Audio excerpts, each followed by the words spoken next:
Hola a todos y bienvenidos de vuelta a mi canal, y los que son nuevos espero que les guste mucho mi contenido. El día de hoy quiero platicarles un poquito respecto a Asylum de Madeleine Rowe, y quiero hablarles de él porque es una excelente opción para todos aquellos que aún no tienen ganas o no saben cómo entrar al mundo del terror. Entonces creo que es una excelente manera de tratar de profundizar más en los temas de terror. Este no es tan macabro, pero sí tiene sus toques de suspenso, y yo lo diría que es como una especie de Harry Potter un poco más retorcido y siniestro, pero como toda esta onda adolescente. De hecho está como apuntado hacia los adultos jóvenes o adolescentes, y pues creo que es muy bueno que comiencen con este tipo de historias si es que aún no están muy seguros o les da miedo como las cosas más aterradoras.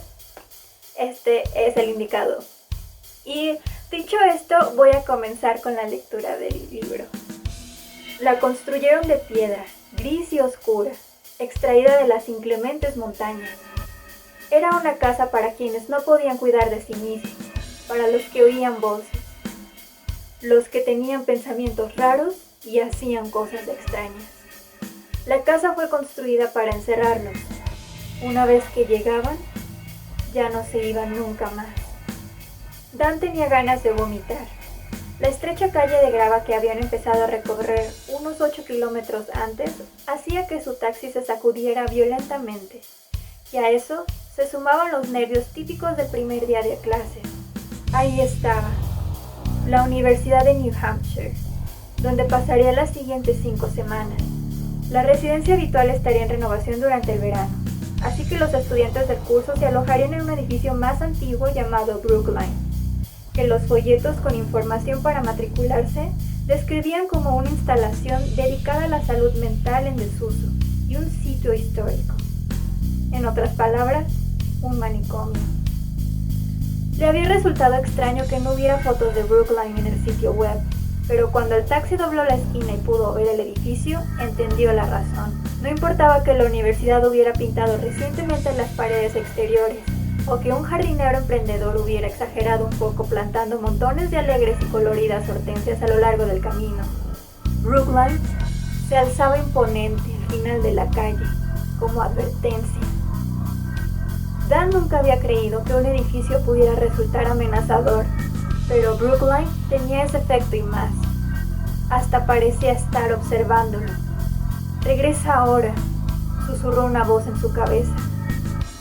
Dan se estremeció y comenzó a imaginar cómo debían de haberse sentido los pacientes del manicomio en los viejos tiempos. Cuando los ingresaban, ¿sabrían lo que estaba sucediendo? ¿Alguno de ellos habría tenido esa misma sensación de pánico o estaban demasiado fuera de sí para comprenderlo? Sacudió la cabeza. Eran pensamientos ridículos. Él era un estudiante, no un paciente. Y como les había asegurado a Paul y a Sandy, Brookline ya no era un manicomio. Había cerrado sus puertas en 1972, cuando la universidad lo compró para crear una residencia mixta, con baños comunitarios y un diseño funcional. Dan arrastró sus maletas hasta la cama desocupada y revisó los muebles que le pertenecerían durante el verano. La cama, la mesita de noche y el escritorio parecían estar en buenas condiciones. Abrió el primer cajón por simple curiosidad, preguntándose si encontraría una Biblia como en los hoteles, o una carta de bienvenida. En lugar de eso, descubrió un pequeño trozo de lo que parecía ser papel fotográfico. Era antiguo, y estaba tan descolorido que casi era blanco. Podía distinguir vagamente a un hombre mayor, con lentes, vestido con una bata de médico y una camisa oscura que lo observaba desde la imagen. No había nada en la foto que llamara la atención, excepto por los ojos, o en realidad, el lugar donde habían estado los ojos. Con descuido o quizás con ira, alguien los había tachado. Daniel Crawford giró con el pedazo de fotografía aún en sus manos. Un adolescente desgarbado estaba de pie junto a la puerta, vestido como un misionero mormón. «Hola», dijo Dan, saludándolo con un gesto de la mano. «¿Eres mi compañero de habitación?» «Eso parece. Sí», dijo con más seriedad que sarcasmo. «Felix Sheridan», agregó el chico. «¿Te asusté?» No, no, yo solo encontré esta foto. Al menos creo que es una foto. Podría ser una postal o algo así, supongo. Como sea, alguien se dejó llevar con ella y el resultado es bastante raro. Dan levantó la fotografía y se encogió de hombros. Quizás no era la mejor forma de romper el hielo, pero nunca había sido muy bueno comenzando primeras conversaciones. ¿Tú también recibiste una? Quizás es parte de una búsqueda del tesoro o algo así. Dan se encogió de hombros nuevamente, incómodo con la situación. Solo preguntaba. No tiene importancia. Volvió a poner la fotografía en el cajón y lo cerró. Seguramente podría arreglárselas para pasar el resto del verano sin volver a abrirlo. Podría escanear la foto e investigarla, si quieres. Es muy fácil, solo tengo que hacer una búsqueda de imágenes inversa. Aunque en realidad, ahora que lo pienso, me recuerda un poco a... Gracias, pero no es necesario, interrumpió Dan, deseando no haberlo mencionado. Oye, ¿no hay una fiesta de bienvenida o algo así a la que deberíamos de asistir? Si me dejaras terminar, dijo Félix calmadamente y esperó un momento extra incómodo antes de continuar. Iba a decir que me recuerda a alguno de los retratos que encontré abajo. ¿Hablas en serio? ¿Qué quieres decir? Dan no pudo evitarlo. El comentario había despertado su curiosidad. Hay una oficina abandonada en la planta baja, explicó Félix. Creo que pertenecía al director del viejo manicomio o algo así. Hay documentos, fotografías y otras cosas, y cualquiera puede entrar y verlas. Hay un cartel que dice que es una zona prohibida, pero el candado de la puerta está roto. ¿Realmente entraste? Él no solía romper las reglas, y basándose en lo poco que sabía de su compañero de habitación hasta el momento, hubiera creído que él tampoco. Félix asintió. Vengo de ahí en realidad. No miré con mucho detenimiento, pero estoy bastante seguro de que había algunas fotografías como la tuya. No es mía, pensó Dan con un escalofrío. Solo soy el chico desafortunado que la encontró. Tal vez deberías de verlo con tus propios ojos, pero debo de advertirte. El lugar es bastante perturbador, por decirlo de una forma amable. Sin embargo, Félix no parecía perturbado, en todo caso. Allí de pie, bloqueando la entrada, parecía estar desafiándolo. Pero Dan tenía otras cosas en que pensar. Dan los encontró esperando al pie de la escalera. Una llamada de sus padres casi había logrado que llegara tarde, pero cuando les aseguró a Paul y a Sandy que había llegado bien y que sus amigos Jordan y Abby lo estaban esperando abajo, su madre lo había dejado ir con una pequeña exclamación de felicidad. Detrás de Jordan y Abby, algunas de las luces del vestíbulo titilaban. Jordan estaba apoyado sobre una de las grandes columnas blancas que sostenían el arco. Saludó a Dan desde lejos con una mano cuando lo vio acercarse. Última oportunidad para regresar y hacer algo sensato, como beber en mi habitación y mirar Thundercats. No vas a echarte atrás ahora. Además, podemos hacer eso después. Te tomo la palabra, murmuró Jordan, siguiéndolos hacia el pasillo sombrío y silencioso, porque definitivamente voy a necesitar un trago después de esto. Abby se acercó para observar la foto y los dos trataron de comprender la imagen. Debe ser algún tipo de tratamiento, dijo Dan finalmente. Debe haber sido un paciente aquí. Es tan joven, dijo Abby. Podría tener nuestra edad. Podría ser yo. Dan alejó el pensamiento de su mente y quitó la foto del montón e iluminó la siguiente. Era de una mujer amarrada a una mesa. Sobre su cabeza había un casco del cual salían cables. Tenía un freno de madera apretado entre los dientes. El casco y el freno daban la apariencia de que la estaban torturando, como si fuera una especie de mártir. Las fotografías eran horribles, pero Dan no podía dejar de mirarlas. Cada una mostraba a un paciente soportando algún tipo de tratamiento, desde inyecciones que se veían dolorosas hasta confinamiento solitario. Una foto de un paciente recibiendo hidroterapia hizo que se le revolviera más el estómago. Un grupo de celadores apuntaba mangueras al paciente, que estaba agaspado y temblando en la esquina de la habitación, completamente desnudo. Dan ya había leído acerca de este tipo de tratamientos anticuados. En realidad, sentía una fascinación morbosa por el tema. Haber crecido dentro del sistema de hogares de guardia y adopción había hecho que se interesara por las máquinas sociales. Los sistemas que tomaban decisiones por las personas en lugar de con ellas. No estaba comparando su vida con la del padecimiento de estos pobres seres, en todo caso. El sistema había tomado una buena decisión por él. Esta no es mi habitación. Dan parpadeó desorientado. Parecía una especie de celda, con pisos y paredes de piedra gris.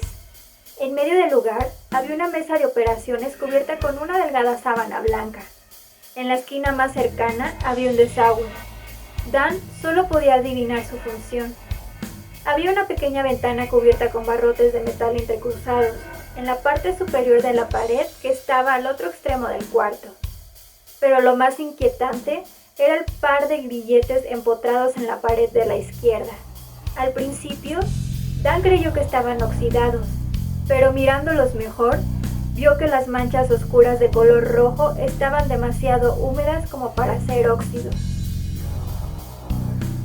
¿Por qué conozco esta habitación? Dan cerró rápidamente la puerta y comenzó a frotarse los brazos para entrar en calor. Intentó buscar una explicación racional para lo que acababa de suceder. ¿Habría abierto la puerta equivocada por error? Eso lo explicaría. Estaba sumamente cansado. Debió tomar el camino equivocado y terminó en otro lugar, una habitación salida de una pesadilla, que no había sido utilizada en décadas. Sí, claro. Verificó el número que estaba en la puerta, 3808. Ese era su número. ¿Qué estaba sucediendo? Se frotó los ojos con las manos temblorosas y abrió la puerta una vez más. Allí estaba su habitación, 2 escritorios, 2 sillas y 2 camas. Y Félix dormido en la más cercana. Dan entró y cerró la puerta. Se apoyó contra ella y trató de recuperar el aliento, tosiendo a causa del polvo que todavía estaba alojado en su garganta y su nariz. Había dejado volar su imaginación. Eso era todo. Había volado lejos, pero ya estaba de vuelta. Como era de esperar, Dan no podía dormir. Daba vueltas en la cama y cuando lograba desterrar de su mente las fotografías, lo abrumaba el recuerdo de la extraña alucinación que había tenido. Finalmente, desistió de sus intentos de dormir, tomó su laptop de escritorio y volvió a la cama con ella. Tal vez podría averiguar algo más sobre Brookline, algo que explicara esas horrendas fotografías. El sitio web era extenso y daba la impresión de haber sido creado por alguien bastante paranoico que creía en teorías conspirativas. Sal Weathers, investigador, aficionado y, oh Dios, cazafantasmas. Había recopilado exhaustivamente un gran bloque de texto, lo que parecía ser todas las noticias acerca de Brookline que hubieran aparecido en periódicos locales o nacionales. Estadísticas de cuántos pacientes había hospedado el manicomio en su mejor momento, artículos sobre el cierre en 1972 y cómo los pacientes habían sido trasladados a otros hospitales o dados de alta. En reiteradas ocasiones, Dan encontró menciones de las dificultades que Brookline había tenido para conservar a sus directores. La rotación sonaba peor que la de McDonald's. Finalmente, cuando ya había leído las 3/4 partes del confuso informe de Sal, Dan encontró algo, una frase, descartada quizás, pero Dan la leyó para sí varias veces. No fue sino hasta 1960 que Brookline encontró al hombre que redefiniría y reenfocaría su propósito por completo. ¿Y cuál era ese hombre? ¿Cuál era el nuevo propósito? El artículo no lo decía. ¿Para qué obsesionarse con tonterías como la tasa de empleo de directores cuando podía hablar sobre asesinos en serie? El paciente más polémico de Brookline fue sin duda el asesino en serie Dennis Hemline, más conocido como el escultor. Entre 1960 y 1965 aterrorizó a una pequeña comunidad rural en Vermont. La policía estima que asesinó a más de una docena de personas, y obtuvo su apodo por la forma macabra en la que dejaba a sus víctimas en poses, como si fueran estatuas. Dan estaba completamente fascinado con la historia. Un asesino en serie había sido paciente allí, en ese edificio. ¿Dónde lo habrían alojado? ¿Qué clase de tratamiento habría recibido? ¿Y a dónde se había ido? Dan cerró su laptop y volvió a acostarse. Justo cuando estaba por quedarse dormido, recordó la fotografía del paciente que forcejeaba y se preguntó si podría haber sido Dennis Hemline. Hemline Dennis, alias el escultor. Nacimiento 1935. FDI 15-05-1965. Motivo de ingreso: asesino en serie. Homicida: S. Recuperado: S. ¿S? Dan se sorprendió con la última línea. ¿Un asesino en serie recuperado? ¿Cómo? ¿Cómo podrían siquiera saberlo? Tal vez sus padres habrían tenido razón en preocuparse porque viniera. Tener un pasado oscuro era una cosa, pero ¿un asesino en serie? ¿Fotografías de tratamientos? Bueno, no iba a compartir esos descubrimientos con Paul y Sandy, eso era seguro.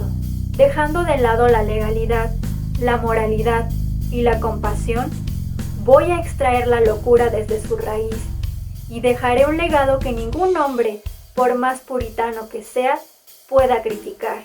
Una vida verdaderamente extraordinaria. Eso es lo que la humanidad se merece. No una vida corriente, ni siquiera una vida normal. Una vida en la que la genialidad no sea una anomalía, sino una expectativa. Pero para lograrlo, y ahí terminaba la página. Dan le dio la vuelta, sabiendo perfectamente que del otro lado estaba en blanco, pero queriendo saber más, mucho más. Fuera de contexto, sin una firma, el papel no era suficiente. La persona que lo había escrito, sin duda, estaba hablando de curar a alguien que estaba demente, y mencionaba algo diferente, algún tratamiento nuevo que solo él podría descubrir. Algo horrible había sucedido en la planta baja, había policías por todas partes, y el vestíbulo desbordaba de estudiantes. Una chica lloraba de forma histérica. Las luces hacían que a Dan le dolieran los ojos después de la oscuridad del sótano. «¡Abran paso!», gritó un oficial. «Esta es la escena de un crimen. Diríjanse hacia afuera ahora mismo». «¿Qué está sucediendo?», preguntó Dan. «Tu compañero de cuarto encontró a un tipo muerto en las escaleras. Uno de los prefectos. Jake. George». «¿Joe?», interrumpió Dan, y Abby se cubrió la boca con la mano. «Sí, eso es, Joe. Tu amigo Félix volvió a correr y lo encontró. Parece que hacía rato que había muerto». Y bueno, chicos, hasta ahí lo voy a dejar para no hacerles tantos spoilers respecto a la historia. Y como pueden darse cuenta, sí aborda temas como de misterio, de investigación. No es una historia que les va a cambiar la vida, sin embargo creo que sí pueden darle una oportunidad, sobre todo si apenas están adentrando en los misteriosos mundos turbios del terror. Y bueno, chicos, lo único que me queda decirles es que voy a dejarles los links de mis redes sociales en la cajita de descripciones para que sea más fácil para ustedes acceder a los mismos, así como también voy a dejar los links de Juan.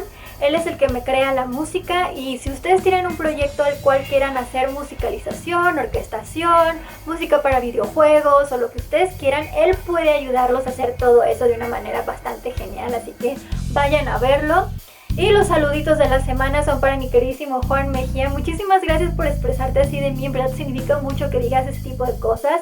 Y la verdad es que sabes que agradezco infinitamente todo tu apoyo, todo lo que haces por mí, tus ánimos, todo ese afecto y todo lo bonito que me das. En verdad lo aprecio muchísimo y I love you forever. También saluditos a Fight Kid, eres de los míos, también me encantan las cosas grotescas, pero últimamente he preferido hablarles de cosas un poquito más normales, porque quiero incitar a los jóvenes a que también formen parte de este mundo de terror, y creo que son buenas opciones para que pues se den ese empujoncito, ¿no? Y comiencen a acompañarnos en este mundo turbio y de vísceras y de sangre y cosas. Pero sí, tú me entiendes. También a mi lindísima Ale Mendoza, muchas gracias por tu apoyo y por esa buena vibra que siempre me brindas. También a Fender Castle, gracias por tomarte el tiempo para ver todos mis videos, para comentar y gracias por el apoyo, en verdad significa mucho para mí. También. Con gusto voy a leer El Exorcista y lo del Dr. Jekyll y Hyde. La verdad es que me encanta que me pidan clásicos, lo voy a hacer muy pronto, ya lo verás. Me encanta consentirlos también con sus peticiones, así que sí lo voy a hacer muy pronto. También a Demian Buesas, muchas gracias por todo tu apoyo. Y respecto a lo de los libros de sangre, la versión que yo saqué en el video, la de Valdemar, sí es bastante pesada. O sea, de repente grabo y mi mano como que se me cansa porque sí pesan mucho. Las letras son un poquito más chicas, pero las páginas son amarillentas, así que no es tan difícil leerlo. Sin embargo, hay otra edición de La Factoría de Ideas. Creo que esos son 4 volúmenes, entonces son mucho menos pesados. Además, la letra sí es un poco más grande, las hojas son amarillentas, entonces creo que va a ser mejor para ti, para que puedas traerlo en tu mochila y leerlo en cualquier lugar, porque como te digo, la verdad es que es una muy buena edición, me encantan las ilustraciones que traen, pero sí es más ligero y es el que te recomiendo más para que lo cargues a gusto y sin tanto problema. Por último, pero no por menos, a Diego Arias. Con gusto voy a hablar de La Condesa Sangrienta y de todas las ilustraciones de esa versión del libro. Y muchísimas gracias por apoyarme tanto y por ver mis videos, por dejarme sus peticiones, eso significa mucho para mí y siempre los voy a tomar en cuenta. En verdad, lo agradezco en demasía. Y bueno chicos, yo les mando un beso, un abrazo y nos vemos hasta la próxima.